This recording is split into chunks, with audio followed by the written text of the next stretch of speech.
শোনাতে মাথা কাটছিল। তিনি সরাসরি ভারতকে আক্রমণ করছেন। এই প্রশাসককে বলতে চাই, নুন আপনার আছে, আয়োডিনটা ভারতে। আমি শুধু একটা উদাহরণ দিলাম। আমি এখান থেকে দাবি করছি, ভিসা 100% স্টপ করুন। আমরা প্রয়োজন হলে একদিন অপেক্ষা করে ভিসা দপ্তরেও যাব, এখানে ভিসা সেন্টারে। স্টপ, ভিসা দেওয়া বন্ধ করুন completely. Export import permit issue করা বন্ধ করুন। বাকিটা আমরা বর্ডারে করব সোমবার থেকে, বলে দিলাম। আমি এখান থেকে দাবি করছি, ভিসা 100% স্টপ করুন।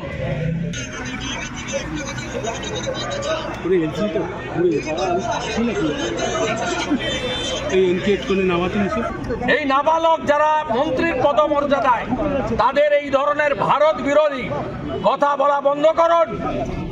আর চিকিৎসা নেওয়ার জন্য করাচি আর লাহোরে যান।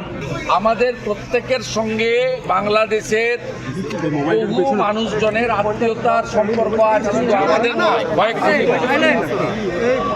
আমরা এর আগে মুজিব সাহেবের সরকার দেখেছি, বিএনপি আওয়ামী লীগের সরকার দেখেছি, আমরা হুসেন মোহাম্মদ এরশাদের সরকার, আর্মি রুল।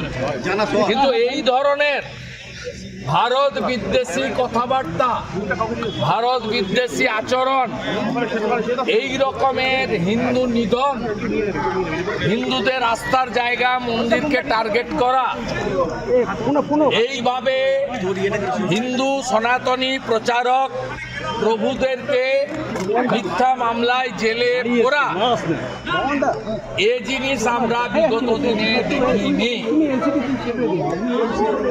আমরা পরিষ্কারভাবে বলেছি, এনআপি জানাব বন্ধ করুন এই নিধন। এবং আমরা বলেছি, যদি না করেন এবং চিন্ময় কৃষ্ণ প্রভুকে মুক্তি না দেন, তার বিরুদ্ধে কোনো অভিযোগ নেই, অভিযোগ প্রমাণিত হয়নি।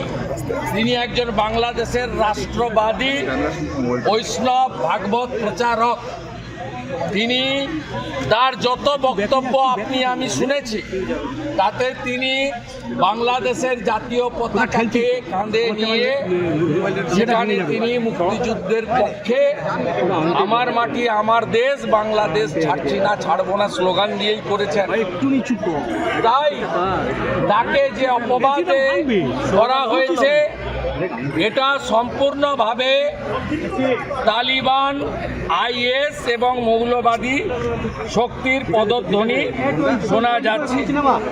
বাংলাদেশের তত্ত্বাবধায়ক সরকারের এক প্রশাসক, তিনি ক্যাবিনেট মন্ত্রীর পদমর্যাদার সমান, তিনি আজকে সরাসরি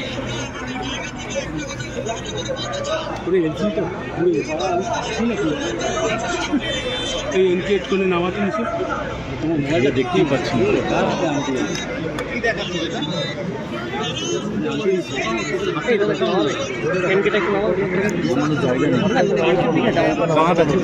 বিক্রম অনেক কষ্ট করে আছে। তুই আমার এসিটা ভাঙিয়েছিল না?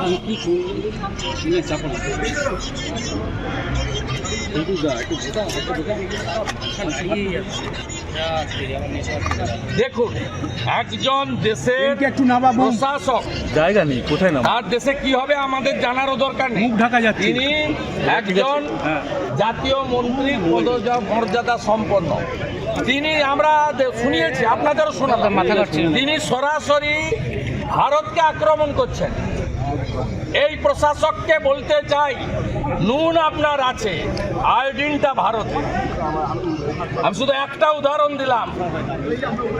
আমি এখান থেকে দাবি করছি, ভিসা 100% স্টপ করুন। আমরা প্রয়োজন হলে একদিন অপেক্ষা করে ভিসা দপ্তরেও যাব, এখানে ভিসা সেন্টারে। স্টপ, ভিসা দেওয়া বন্ধ করুন completely. Export import permit issue করা বন্ধ করুন। বাকিটা আমরা বর্ডারে করব সোমবার থেকে, বলে দিলাম। চিন্ময় কৃষ্ণ প্রভুকে নিঃশর্ত মুক্তি, হিন্দুদের উপর আক্রমণ, মন্দির ভাঙা বন্ধ করুন। আর এই ধরনের এই নাবালকদের, যাদের আপনারা ওখানে তত্ত্বাবধায়ক সরকারে বসিয়েছেন। এই নাবালক যারা মন্ত্রীর পদমর্যাদায়, তাদের এই ধরনের ভারত বিরোধী কথা বলা বন্ধ করুন। আর চিকিৎসা নেওয়ার জন্য করাচি আর লাহোরে যান, এখানে আসবেন না।